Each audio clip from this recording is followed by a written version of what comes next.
नमस्कार, plus minus कार्यक्रम में आपका स्वागत है। दोस्तों, राजनीति को काजल की कोठरी कहा जाता है क्योंकि यहाँ पर काम करने वाले हर व्यक्ति पर बहुत जल्दी कोई ना कोई आरोप लग जाते हैं और ख़ासतौर से वित्तीय घोटालों के।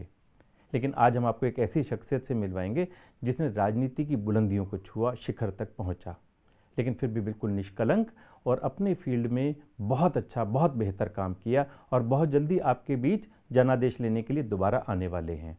हम बात करें मोदी सरकार में वन एवं पर्यावरण मंत्री और साथ साथ विज्ञान एवं प्रौद्योगिकी मंत्री डॉक्टर हर्षवर्धन के बारे में।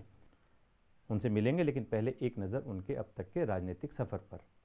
डॉक्टर साहब के नाम से मशहूर डॉक्टर हर्षवर्धन भारत सरकार में केंद्रीय विज्ञान एवं प्रौद्योगिकी और पर्यावरण, वन एवं जलवायु परिवर्तन, पृथ्वी विज्ञान मंत्री हैं।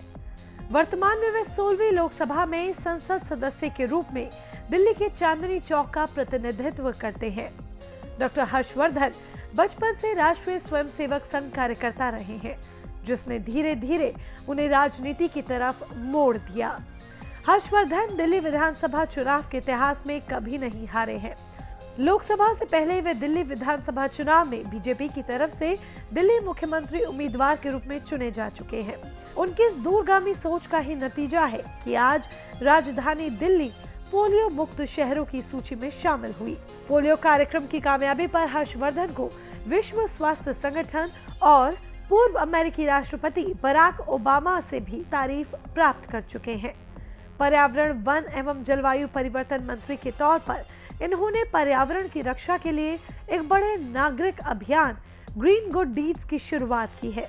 इस अभियान को ब्रिक्स देशों ने अपने आधिकारिक प्रस्ताव में शामिल किया है। अपने उपनाम कुकू की जगह डॉक्टर साहब के तौर पर मशहूर डॉक्टर हर्षवर्धन अपनी ईमानदार छवि के लिए पार्टी के अधिकारियों की पसंद है। देखिए प्लस माइनस में राकेश गुप्ता की केंद्रीय विज्ञान एवं प्रौद्योगिकी मंत्री डॉक्टर हर्षवर्धन से खास बातचीत। डॉक्टर साहब, आपका कार्यक्रम में बहुत बहुत स्वागत है। शुक्रिया। आप मोदी सरकार में 3 बहुत महत्वपूर्ण मंत्रालय संभाले हुए हैं और अब जनादेश का समय आ गया, दोबारा जनता के बीच आप जाएंगे। आप किन मुख्य उपलब्धियों को लेकर जनता के बीच जाएंगे? स्वाभाविक है कि जो 5 साल में किया होता है वो लोगों के सामने होता है। जो मेरा क्षेत्र है चांदनी चौक, उसमें ढेर सारी उपलब्धियां हैं। उसके बारे में तो पूरी किताब हमने बना दी है और एक एक घर के अंदर उसको दे रहे हैं। उसके बारे में विस्तार से हम आप कहेंगे तो चर्चा कर सकते हैं। फिर मेरे पास 3 मंत्रालय हैं, science and technology, earth sciences और एनवायरनमेंट मिनिस्ट्री। शुरू में 6 महीने हेल्थ मिनिस्ट्री भी रही। इनके अंदर बेशुमार काम किए हैं। उनकी भी एक लंबी सूची है, मुझे पता नहीं कितने डिटेल में आप जाना चाहते हैं। और फिर प्रधानमंत्री मोदी जी के स्वयं हर क्षेत्र में, हर समाज के वर्ग के लिए, हर व्यक्ति के लिए, हर उम्र के आयु के व्यक्ति के लिए और सारे देश भर में और सारे दुनिया भर में जो उन्होंने काम किए हैं, ये सारी चीज़ें जनता के वैसे तो सामने हैं, लेकिन जब घर घर जाकर प्रचार करने का समय आएगा, जैसा आ भी गया है, तो घर घर उसका प्रचार सामग्री भी बांटेंगे। मैं समझता हूँ कि पिछले 5 साल में विज्ञान में हमने इतने असाधारण काम किए हैं कि आज अगर आप भारत का विज्ञान अंतर्राष्ट्रीय स्तर पर कहाँ खड़ा है उसका विश्लेषण करेंगे तो आप हर पैरामीटर में पाएंगे कि हम पहले 10 स्थानों में दुनिया के अंदर पहुँच गए हैं। तो हमारा जो विज्ञान में सबसे बड़ा इंस्टीट्यूशन है वो CSIR है, जिसकी देश में 38 लेबॉर्ट्रीज़ हैं। सब विषयों पर वो रिसर्च करता है। रिसर्च के बाद एक टेक्नोलॉजी विकसित करता है। उस टेक्नोलॉजी को इंडस्ट्री के माध्यम से देश की जनता की सेवा में लोगों तक पहुंचाता है। CSIR जैसे दुनिया में 1207 संस्थान हैं। आज प्रधानमंत्री नरेंद्र मोदी जी के शासनकाल में हमारे मंत्रालय के द्वारा जो काम हुआ है उसमें CSIR हमारा दुनिया में 1207 संस्थानों में उसका नंबर 9वां है पूरी दुनिया के अंदर। आपके ज्वाइन करने से पहले कौन सा नंबर था ये?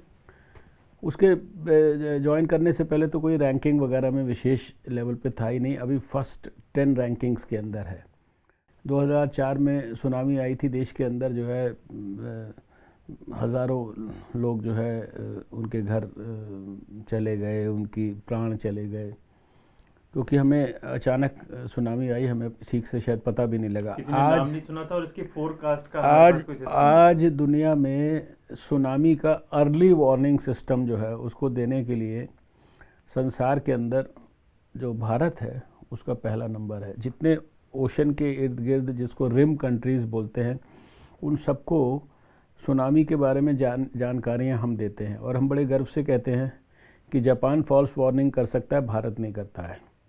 आप बायोटेक्नोलॉजी के बारे में बात करेंगे तो बच्चों के लिए रोटा वायरस वैक्सीन हमारे देश के वैज्ञानिकों ने प्रोड्यूस कर दी। प्रधानमंत्री जी ने उसको यूनिवर्सल इम्यूनाइजेशन प्रोग्राम में, आज छोटे छोटे बच्चे डायरिया का शिकार होकर मृत्यु के शिकार हो जाते थे, आज वो रोटा वायरस वैक्सीन देश के अंदर यूनिवर्सल प्रोग्राम में, इम्यूनाइजेशन प्रोग्राम में इंक्लूड हो गई। हार्ट अटैक हो जाता था लोगों को तो इतना महंगा इंजेक्शन होता था, आज हमारे वैज्ञानिकों ने जो है स्ट्रेप्टोकाइनेस डेवलप कर दिया है, जो कि जो है लोगों के लिए नई नई ड्रग्स डेवलप हो रही हैं। जिस भी फील्ड के बारे में आप बात करें उस फील्ड के अंदर ये तो इतना विस्तृत एक प्रकार से सब्जेक्ट है। अब आर्टिफिशियल इंटेलिजेंस, रोबोटिक्स, कोई ऐसा क्षेत्र नहीं है जिसके अंदर भारत जो है विज्ञान प्रौद्योगिकी के अंदर किसी से कम हो। आज दुनिया के 44 देशों से तो हमारा एडवांस्ड कोलैबोरेशन है, अमेरिका जैसे देश से भी है। वाइट हाउस में भी जब हम मीटिंग करते हैं वहाँ के वैज्ञानिकों के साथ कि मिलके क्या काम करना है, तो हमारे पास कभी ये हमें महसूस नहीं होता कि हम किसी से कम हैं। इज़राइल में भी हमें वही भावना होती है, साउथ कोरिया में भी हमें वही भावना होती है। इसका एनवायरनमेंट का जो हाईएस्ट अवार्ड है दुनिया का, अर्थ केयर अवार्ड, वो हमारे प्रधानमंत्री नरेंद्र मोदी जी को यूनाइटेड नेशंस ने दिया है। तो ये तो कामों के, अगर आप एक एक काम में जाएँ तो मैं 4 घंटे तक इसी पे इंटरव्यू कर सकता हूँ। आप कोई भी सब्जेक्ट बोलिए साइंस के अंदर, मैं उसके बारे में आपको बता सकता हूँ। यहाँ से साइंटिस्ट बाहर जाने के बजाय बाहर के वैज्ञानिक भारत में आना, ये प्रारंभ हो गया। यानी भारत के अंदर आने वाले वापस वैज्ञानिकों की हमें लंबी सूची में से हमें एक तरह से सेलेक्ट करना पड़ता है। हमारी रामालिंगा स्वामी, रामानुजन फेलोशिप्स वगैरह हैं जिनके माध्यम से हम, और बहुत सारी स्कीम्स हैं जो हम लोगों ने, यानी लाखों की तादाद में बच्चों को स्कूल से लेकर और पोस्ट डॉक्टोरल लेवल तक हम स्कॉलरशिप से सपोर्ट करते हैं। डॉक्टर साहब, आपकी राष्ट्रीय स्वयंसेवक संघ की बैकग्राउंड रही है, आपको किस हद तक लगता है कि ये सरकार संघ के एजेंडा को लागू कर पाई है? देखिए, एक बात समझ लीजिए, मैं 50 वर्ष से राष्ट्रीय स्वयंसेवक संघ का स्वयंसेवक हूँ। अभी 1 मई 2019 को मेरे संघ आयु के 50 साल हो जाएंगे पूरे।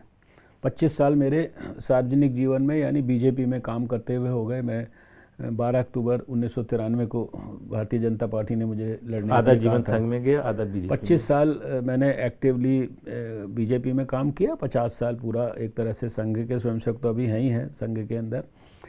कोई संघ का, बीजेपी का कोई अलग अलग कोई एजेंडा नहीं है। हमारा सबका एजेंडा में, विचार में हमारे एक ही बात है, राष्ट्र धर्म, राष्ट्र की निस्वार्थ सेवा, और राष्ट्र में भी, समाज में भी सबसे ज़्यादा जो विपन्न है, सबसे ज़्यादा पीछे जो खड़ा है, जो दीनदयाल जी कहा करते थे, उसके बारे में विचार जो है कभी कमज़ोर नहीं होना चाहिए, उसके ऊपर ध्यान हमेशा रहना चाहिए। तो इस विचार के अनुरूप तो हमारी सरकार ने इस 5 साल में भी काम किया है। जो गरीबों के कल्याण के लिए जितनी योजनाएं प्रधानमंत्री नरेंद्र मोदी जी ने बनाई, उनको इम्प्लीमेंट किया गहराई सच्चाई से। आज करोड़ों लाभार्थी हैं हर योजना के। मुद्रा योजना के 15 करोड़ लाभार्थी हैं। आज जो है उज्ज्वला योजना के 7 करोड़ लाभार्थी हैं। आज जो है बैंक का खाता खोलने वाली जो जनधन योजना थी उसके 34 करोड़ लाभार्थी हैं।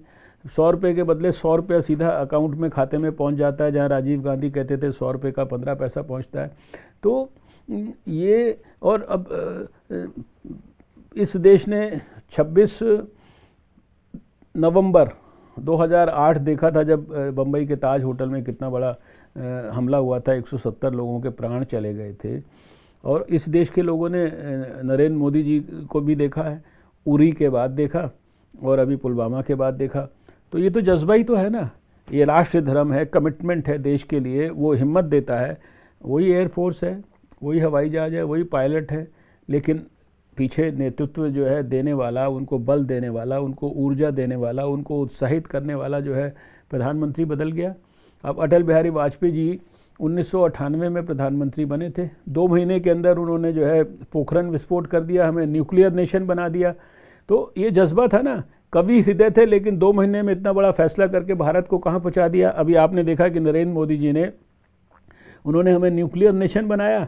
हाँ, नरेंद्र मोदी जी ने हमको आज स्पेस पावर बना दिया है। आज दुनिया के 3 बड़े देश अमेरिका, रशिया और चीन के बाद भारत जो है, कल जो है इतना बड़ा भाग्यशाली दिन था 27 तारीख को। मैं समझता हूँ कि हमारे पोलियो के भी 5 साल हुए सर्टिफिकेशन के बाद पोलियो मुक्त देश के, और साथ में भारत जो है उसी दिन जो है इतनी बड़ी दुनिया की स्पेस पावर बन गया। इसके बारे में कांग्रेस का कहना है कि ये तो हमारा 2012 में ही हो गया था, प्रैक्टिकल हमने अब किया है। ऐसा है कि मैं साइंस एंड टेक्नोलॉजी मिनिस्टर होने के नाते भी रिकॉर्ड पे आपके चैनल के सामने कह रहा हूँ कि पहले लोग चर्चा करते होंगे, साइंटिस्ट लोग कहते थे हम ये करना चाहते हैं, हमारा ये सपना है। किसी ने ना तो कभी सपोर्ट किया, ना किसी ने कभी ध्यान दिया। ये प्रधानमंत्री नरेंद्र मोदी जी के शपथ लेने के बाद उन्होंने स्वयं इसको व्यक्तिगत मॉनिटर किया, इसको अपनी अप्रूवल्स दी, इनको फाइलों पे अप्रूवल्स दी, इसके लिए काम के लिए पैसा उपलब्ध कराया, इस काम को, रिसर्च को खुद मॉनिटर किया। और हमें खुशी है कि इसी 5 साल में उन्होंने दुनिया के सामने जो है वो करके दिखा दिया। आपने देखा ही कि कितने ज़बरदस्त तरीके से जो है कल देश के लिए कितना बड़ा खुशी का दिन था। उन्होंने सारे देश को स्वयं अपने श्रीमुख से बताया, और स्पेस जो है उसके तो वो स्वयं मंत्री भी हैं, उनका अधिकार भी है। डॉक्टर साहब, जब हम विकास और पर्यावरण की बात करते हैं तो दोनों बिल्कुल विपरीत दिशाएं दिखती हैं। विकास यानी बड़ी बड़ी धुआं छोड़ती हुई चिमनियाँ, कटते हुए पेड़, बनती हुई सड़कें, लेकिन जब पर्यावरण की बात करते हैं तो फॉरेस्टेशन भी आता है और पेड़ लगाने की भी बात आती है। तो आप इसको कैसे सामंजस्य बिठाते हैं? देखिए, यही है इंटेलिजेंस, और यही है एक्सपर्टाइज। और इसीलिए जो हमारे यहाँ पर्यावरण के अंदर जो कमेटियाँ होती हैं, वो वहाँ कोई पॉलिटिशियन बैठ के जो है कोई क्लियरेंसेस नहीं देते हैं, वो वैज्ञानिक लोग देते हैं, वो इंटेलेक्चुअल लोग देते हैं। उनके पास सब प्रकार की नॉलेज है, जानकारियाँ हैं, हर एक चीज़ के लिए रूल्स हैं, रेगुलेशंस हैं। और देखिए, डेवलपमेंट भी ज़रूरी है और पर्यावरण की रक्षा भी ज़रूरी है। दोनों के बीच में सामंजस्य बैठाना भी ज़रूरी है, दोनों के बीच में बैलेंस भी ज़रूरी है। और वो बैलेंस ईमानदारी से, पारदर्शी तरीके से बिठाया जाए। ये भी सुनिश्चित किया जाए कि देश की विकास की गति भी ना रुके, और देश के अंदर जो है पर्यावरण को भी ऐसा हानि नहीं होनी चाहिए कि जिससे लोगों का नुकसान हो। तो उस सामंजस्य को भी बैठाया जाता है। अगर एक पेड़ काटना पड़ता है किसी चीज़ के लिए, तो उसके बदले जो है 10 पेड़ लगाने भी पड़ते हैं। ऐसे रूल्स हैं, उनको रूल्स को फॉलो कराने के लिए जो है तरीके हैं, इम्प्लीमेंटेशन प्रोग्राम्स हैं, मॉनिटरिंग प्रोग्राम्स हैं। तो बाय एंड लार्ज ये पूरी कोशिश होती है कि कोई भी क्लियरेंसेस इस प्रकार की ना दी जाए जिसके कारण कोई पर्यावरण का बहुत बड़ा नुकसान हो। और कोशिश यही होती है हमेशा कि पर्यावरण के कॉस्ट पर जो है डेवलपमेंट नहीं होना चाहिए।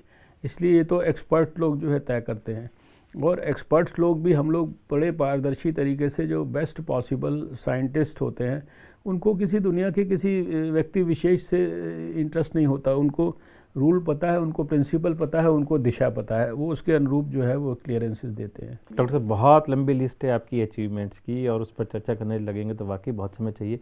जब आप दिल्ली में स्वास्थ्य मंत्री थी तो आपने एक सपना देखा था दिल्ली को, देश को और दुनिया को पोलियो मुक्त करने का, और आप उसमें सफल भी हुए। पूरी दुनिया भर में आपकी तारीफ हुई, बहुत सारे अवार्ड भी मिले। इसी तरह से इस मंत्रालय में रहते हुए, इस सरकार में पिछले 5 साल में आपकी सबसे बड़ी उपलब्धि कौन सी रही? देखो, किसी पर्टिकुलर उपलब्धि को सबसे बड़ी उपलब्धि कहना ये तो ठीक नहीं होगा, क्योंकि हर एक चीज़ का बहुत इम्पोर्टेंस है। विज्ञान में इतनी सारी चीज़ें की हैं, लेकिन जैसा मैंने कहा कि विज्ञान को भी, जैसे आपने पोलियो की बात की, तो पोलियो एक ऐसा सपना था। जब दिल्ली में स्वास्थ्य मंत्री बनने का मौका मिला तो दुनिया के 60% पोलियोग्रस्त बच्चे भारत में होते थे, उसका 10% दिल्ली में होता था।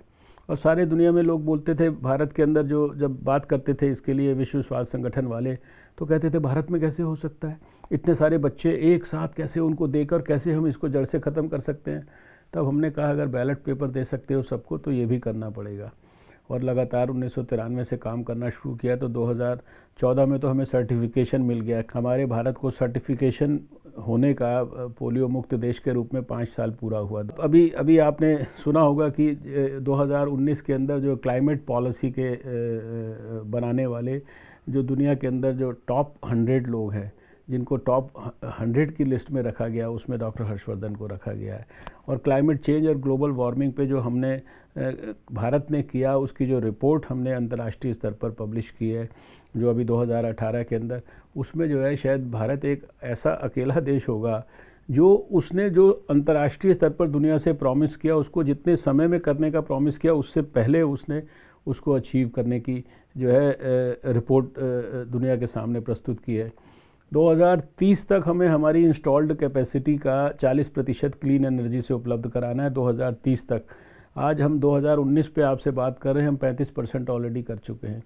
ग्रीन हाउस गैसेस का जो एमिशन है 2005 के लेवल से 2030 तक हमें 33 से 35% कम करना है। अभी हमने 2018 में 14 तक की कैलकुलेशंस की रिपोर्ट प्रस्तुत की, उसमें हम ऑलरेडी 21% कर चुके हैं। सोसाइटल लेवल पे भी आंदोलन विकसित करने के लिए हमने ग्रीन गुड डीड्स का आंदोलन शुरू किया, यानी छोटे छोटे ऐसे अच्छे काम, उनको भी हमने कंपाइल करके 700 ऐसे अच्छे कामों की सूची देश के लिए उपलब्ध करा दी। उसको डॉक्टर हर्षवर्धन ऐप पे डाल दिया, उसको वेबसाइट पे उपलब्ध करा दिया, उसको हर रोज़ ट्विटर के ऊपर, फेसबुक पे हम डालते हैं। आज यूनाइटेड नेशंस एनवायरनमेंट प्रोग्राम उसको बड़े शौक से दुनिया के अंदर आगे बढ़ाता है। United Nations environment programme chief आए थे, वो सब जगह दुनिया में जहाँ जाते हैं उसके बारे में वो बात करते हैं। ब्रिक्स नेशंस ने जो जिसमें ब्राज़ील है, साउथ अफ्रीका है, चाइना है, रशिया, उसने अपनी ब्राज़ील उसमें साउथ अफ्रीका में पीछे मीटिंग की। उन्होंने कहा ये ग्रीन गुड डीड्स का जो भारत ने मूवमेंट शुरू किया है, एनवायरनमेंट मिनिस्ट्री ने, डॉक्टर हर्षवर्धन ने, इसको हम जो है ब्रिक्स नेशंस में फैलाएंगे। तो अब आने वाले समय में वो रशिया के अंदर, ब्राज़ील के अंदर मीटिंग्स में इसकी चर्चा करने वाले हैं। साउथ अफ्रीका के मिनिस्टर ने हमारे ऐप को डाउनलोड किया अपने फ़ोन के अंदर। आज अगर 100% से ज़्यादा पारदर्शिता और ईमानदारी से कोई डिपार्टमेंट काम करता है, जिसमें जो काम 600 दिन में पहले होता था, वो आज 100 दिन से कम के अंदर जो है हम क्लियरेंसेस देते हैं। खाली हमारे कहने से वर्ल्ड लेवल के नहीं है, सारे दुनिया उनको रिकॉग्नाइज़ कर रही है, अंतर्राष्ट्रीय स्तर पर रिकॉग्नाइज़ कर रही है, ऑफिशियली कॉप की मीटिंग्स में रिकॉग्नाइज़ कर रही है, मिशन इनोवेशन की मीटिंग्स में रिकॉग्नाइज़ कर रही है, क्लीन एनर्जी मिनिस्टीरियल्स में रिकॉग्नाइज़ कर रही है, और हर चीज़ रिकॉर्ड के ऊपर है। डॉक्टर साहब, आप आने वाले चुनाव पर चर्चा करते हैं। जिस तरह के कैंडिडेट बीजेपी अभी दे रही है, उसमें ज़्यादा से ज़्यादा जगहों पर नए नए कैंडिडेट आ रहे हैं। आपको ऐसा लगता है कि आपकी पार्टी ये मानती है कि पुराने कैंडिडेट जो थे, पुराने जो एमपीज़ थे, उनकी परफॉर्मेंस कहीं ना कहीं कमी रही ताकि आपको नेगेटिव वोट ना मिले? अब देखिए, मुझे पता नहीं कि आपको कहाँ से जानकारियाँ आती हैं। अभी तो पार्टी ने कोई कैंडिडेट डिक्लेयर नहीं किया। अभी तो पार्टी के लिए, दिल्ली के लिए कोई ऑल इंडिया की बात कर रहा हूँ। हाँ, मैं ऑल इंडिया की ही बात कर रहा हूँ। इलेक्शन कमेटी की कोई दिल्ली के अंदर कोई मीटिंग नहीं हुई है। और अब बाकी तो देखिए, सारे देश के कैंडिडेट्स जो है वो पार्टी तय कर रही है। तो पार्टी के अंदर जो विचार विमर्श करके जो कैंडिडेट्स वगैरह को तय करते हैं, तो देखिए जो चुनाव के अंदर आप देखें, मेजॉरिटी कैंडिडेट्स तो वही हैं जो पुराने हैं, जो कम से कम मैंने टेलीविज़न पे देखा है। और अगर कहीं कोई बदला भी जाता है तो उसके लिए बहुत सारी गणित होती है। देखिए, चुनाव होता है, हमेशा जीतने के लिए जीता जाता है। तो ये तो एक इलेक्शन कमेटी में बहुत वरिष्ठ लोग होते हैं, वो सारी चीज़ों का विश्लेषण करते हैं, सारी जिम्मेदारियां देखते हैं। फिर कई बार कैंडिडेट्स को जो है उस नाते जो है कैंडिडेट्स को तय किया जाता है। तो इसमें मैं नहीं समझता कि कोई ऐसी कोई एबनॉर्मल चीज़ है। ये तो सब पार्टियों के अंदर कैंडिडेट्स आते हैं, जाते हैं, अदला बदली होती है, ये सारी चीज़ें होती है, क्योंकि चुनाव जो होता है वो जीतने के लिए कैंडिडेट प्रस्तुत किया जाता है। तो पार्टी के पास अपना विश्लेषण होता है। हो सकता है किसी का कम परफॉर्मेंस होगा, किसी का ज़्यादा होगा, किसी की उपयोगिता एक जगह होगी, किसी की उपयोगिता दूसरी जगह होगी। तो वो तो एक कैलकुलेशन है, असेसमेंट है। वो सारी चीज़ों को मापने के पैरामीटर्स जो हैं वो पार्टी के पास हैं, उसके हिसाब से वो मापती है। वो हमारे आपका तो विषय भी नहीं है। वो इस बार के चुनाव में बीजेपी भी और बाकी पार्टियां भी बहुत सारे बॉलीवुड के फिल्म स्टार्स को लेकर के आ रही है चुनाव लड़ाने के लिए। तो आपको लगता है कि कहीं ना कहीं लोगों के बीच में उनकी लोकप्रियता को भुनाने के लिए आप लोग ऐसा करते हैं? अब पता नहीं, देखिए, मेरे को तो बीजेपी में कौन सा फिल्म स्टार आ गया, हमें कुछ इसका आइडिया नहीं है। भोजपुरी फिल्मों के कई स्टार्स को कोई आया में। देखिए, ऐसा है कि आप एक बात समझने की कोशिश करिए कि भारतीय जनता पार्टी आज दुनिया का सबसे बड़ा संगठन है, 12 करोड़ इसके मेंबर हैं, और पार्टी ने ऑनलाइन यानी एक मिस्ड कॉल देके मेंबर बनने की व्यवस्था क्रिएट की, जिसके कारण ये 12 करोड़ बने। अब कोई फिल्म स्टार है या कोई और भी है, कोई आर्टिस्ट है, गायक है, कोई खिलाड़ी है, वो भी समाज के अंग हैं। जैसे समाज के हर व्यक्ति के अंदर उत्साह है कि वो नरेंद्र मोदी जी के लिए काम करे, नरेंद्र मोदी जी के साथ काम करे, भारतीय जनता पार्टी का सदस्य बन के देश के लिए सेवा करे, ऐसे किसी भी वर्ग के किसी भी आदमी में हो सकता है। अब अगर कोई फिल्म इंडस्ट्री का कोई आदमी, उसको भारतीय जनता पार्टी के माध्यम से देश सेवा करने की इच्छा है और अगर वो भाजपा में आने की इच्छा व्यक्त करता है तो उसको क्यों रोकना चाहिए? सारे समाज के लिए है ना, पार्टी तो पूरे देश की है, वो किसी एक वर्ग की नहीं है, वो किसी एक सेक्शन की नहीं है, वो किसी एक जाति की नहीं है, वो किसी एक प्रांत की नहीं है, वो तो सारे संसार की, सारे देश की पार्टी है। तो फिर मुझे नहीं लगता कि इसमें कोई ऐसा कोई विशेष विषय, हालांकि कोई ऐसी कोई बाढ़ आ रही हो कलाकारों की, ऐसा तो मुझे दिख भी नहीं रहा है। दिल्ली में 7 सीटें बीजेपी के पास हैं और इधर आम आदमी पार्टी और कांग्रेस लगे हुए किसी तरह से गठबंधन करने में। They have nothing to lose. आपको लगता है कि दिल्ली में दोबारा से 7 सीटें बीजेपी ले पाएगी? 100% 7 सीटें आएंगी, यानी 100% सीटें आएंगी। पहली बात तो मुझे ये कहना है, गठबंधन करते हैं नहीं करते हैं हमारे लिए एकदम नॉन इश्यू है। अगर मुझसे व्यक्तिगत पूछे, मैं तो रिकॉर्ड पे बोला, अखबार वालों को भी बोला, हर इंटरव्यू में बोलता हूँ कि गठबंधन कर लें तो और अच्छा है, क्योंकि गठबंधन किए हुए कांग्रेस और आम आदमी पार्टी जो एक दूसरे के एक सिक्के के दो रूप ही हैं, है ना। पहले कांग्रेस को हम भ्रष्टाचार का पर्यायवाची बोलते थे, अब हमारे को जो आम आदमी पार्टी है उसको भी भ्रष्टाचार का पर्यायवाची कहने में कोई संकोच नहीं है। तो ये दोनों मिलके भी लड़ेंगे और इन दोनों को मिलके लड़ने पे जो हराने के अंदर जो आनंद की अनुभूति होगी वो किसी चीज़ में नहीं है। जब मिलके लड़ेंगे तब तो फिर पब्लिक को, हमें तो कुछ जाके बताना ही नहीं पड़ेगा, पब्लिक को स्वयं ही पता लग जाएगा कि इनका असली चरित्र क्या है। ये अरविंद केजरीवाल, इसने कितनी कस्में खाई, कितना इसने जो है कांग्रेस के लोगों को दुनिया का सबसे बड़ा भ्रष्टाचारी बताया, कितनी बड़ी कंप्लेंट लेके 400 पेज की शीला दीक्षित जी के खिलाफ नई दिल्ली पुलिस स्टेशन में गया था, कहता था ट्रक भर के उनके खिलाफ मेरे पास सबूत हैं। हर कांग्रेस के बड़े नेता के खिलाफ कितना बड़ा बड़ा ये भ्रष्टाचार के आरोप लगाता था। अब उन्हीं के आगे नाक रगड़ रहा है, उन्हीं के आगे गिड़गिड़ा रहा है। तो इससे आप अंदाज़ा लगा लो कि इनकी ज़मीन पर क्या स्थिति है। यानी 67 सीटें प्राप्त करने वाली जो पार्टी है उसकी स्थिति ये हो गई कि जिसको 0 मिले उस पार्टी के आगे गिड़गिड़ा रहे हैं। तो इसी से आप अंदाज़ा लगा लो कि दिल्ली में 7 में 7 होगा कि नहीं होगा, क्योंकि इनका जो एक्सपोजर है वो अच्छी तरह से हो गया। दोनों को जो है यानी अभी तो वो करने के लिए भी जो है कॉन्फिडेंस नहीं है, ना करने पे भी कॉन्फिडेंस नहीं है। उनको कुछ क्लैरिटी नहीं है, क्योंकि उनके पल्ले कुछ है ही नहीं, बताने के लिए जनता के पास कुछ नहीं है। अरविंद केजरीवाल ने 4 साल में प्रधानमंत्री नरेंद्र मोदी जी को एब्यूज़ करने के अलावा, बदतमीज़ी के शब्दों का प्रयोग करने के अलावा और उसने किया क्या है? 5 साल के बाद कोई अचीवमेंट एक तो बताएं।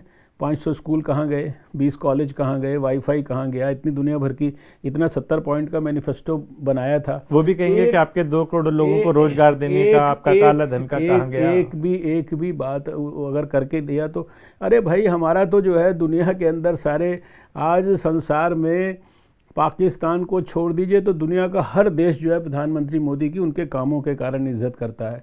सारे दुनिया के अंदर आज कहते हैं कोई भी अगर नया डेवलपमेंट होता है तो लोग कहते हैं पहले भारत से पूछो, प्रधानमंत्री मोदी से पूछ लो। ये हमने कमाया है। हमने ये कमाया है कि इजराइल वाले राष्ट्रपति भी इज्जत करते हैं मोदी जी की और पैलेस्टीन वाले उनको अपना हाईएस्ट अवार्ड देते हैं। हमने ये कमाया है कि इस्लामिक नेशंस जो है पाकिस्तान से पहले भारत को जो है अपनी मीटिंग के अंदर बुलाते हैं। हमने ये कमाया है कि सऊदी अरेबिया जैसा भी देश अपना हाईएस्ट अवार्ड प्रधानमंत्री को देता है। साउथ कोरिया जो है अपना जो है सियोल पीस प्राइज़ प्रधानमंत्री को देता है। यूनाइटेड नेशंस अपना हाईएस्ट अवार्ड देता है। ये ऐसे ही नहीं दे रहे हैं।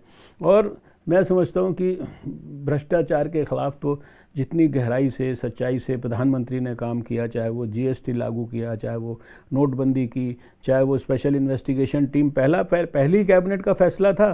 सुप्रीम कोर्ट 3 साल से कह रहा था स्पेशल इन्वेस्टिगेशन टीम बनाओ भ्रष्टाचार के ऊपर नज़र रखने के लिए। हमारी कैबिनेट ने 2014 में ये पहला फैसला किया था। और फिर कितने हमने नए कानून बनाए हैं बेनामी प्रॉपर्टी के संदर्भ में, इनकम टैक्स के संदर्भ में, क्योंकि प्रधानमंत्री जी ये बिल्कुल उनको स्पष्ट है कि जो भी जनता के हित में है और जो जिससे जनता को फ़ायदा होगा, भले ही थोड़ी देर के लिए जनता को कम अच्छा लगे, वो देश को आगे ले जाने वाले किसी भी काम में वो संकोच नहीं करते हैं। और आपने देखा नोटबंदी की आप बात करें, सारा देश लाइन में लगा, एक आदमी ने जो है उफ नहीं की, एक आदमी ने प्रधानमंत्री मोदी की नीयत के ऊपर कोई शक नहीं किया। जीएसटी हुआ, सारे व्यापारियों को कठिनाइयाँ हुई, लेकिन व्यापारियों से ही पूछ पूछ के उनकी सारी कठिनाइयों को एक एक करके उन्होंने सिंप्लीफाई किया। मैंने ही कितने सारे सजेशंस अपने यहाँ पर व्यापारियों से पूछ पूछ के जो है मैंने बहुत सारी लिस्टें बना के दी। मैं बाद में लोगों से पूछता था, भाई इसमें से कितने आपके जो मैंने सजेशंस आपसे लेके दिए प्रधानमंत्री जी को, तो मैंने 2 बार दिए, दोनों बार मुझे ये मिला कि 90% जो सजेशंस हैं उन्होंने उनको लागू कर दिया, इम्प्लीमेंट कर दिया।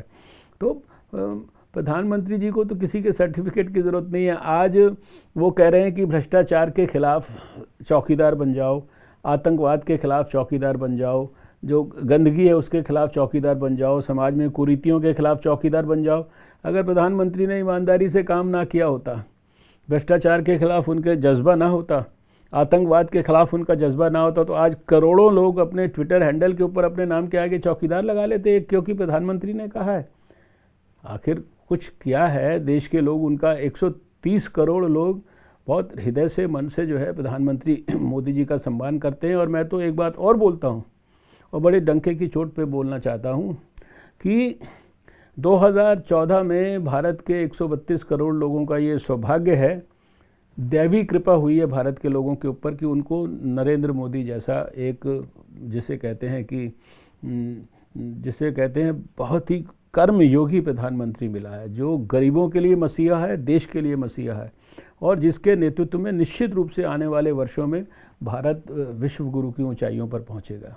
बहुत बहुत धन्यवाद डॉक्टर साहब, आपने अपना समय निकाला और हमारे दर्शकों को अपने मंत्रालय के बारे में भी बताया और साथ ही उन मुद्दों को भी बताया जिनको लेकर आप जनादेश के लिए दोबारा जाएंगे। दोस्तों, अगले सप्ताह प्लस माइनस कार्यक्रम में फिर मुलाकात होगी। नमस्कार। अब समय है इस हफ्ते के क्विज कॉन्टेस्ट का। इस बार का सवाल है, देश के प्रथम राष्ट्रपति डॉक्टर राजेंद्र प्रसाद का जन्म कब और कहां हुआ था? 7 अप्रैल तक दीजिए इस सवाल का जवाब। आप हमें SMS भी कर सकते हैं 9999131700 या फिर अपने जवाब भेजें हमारी ईमेल ID पर info@sadhana.com पर। 25 लकी विजेताओं को 1 साल के लिए हम देंगे साधना पथ मासिक पत्रिका की 1 साल की सदस्यता।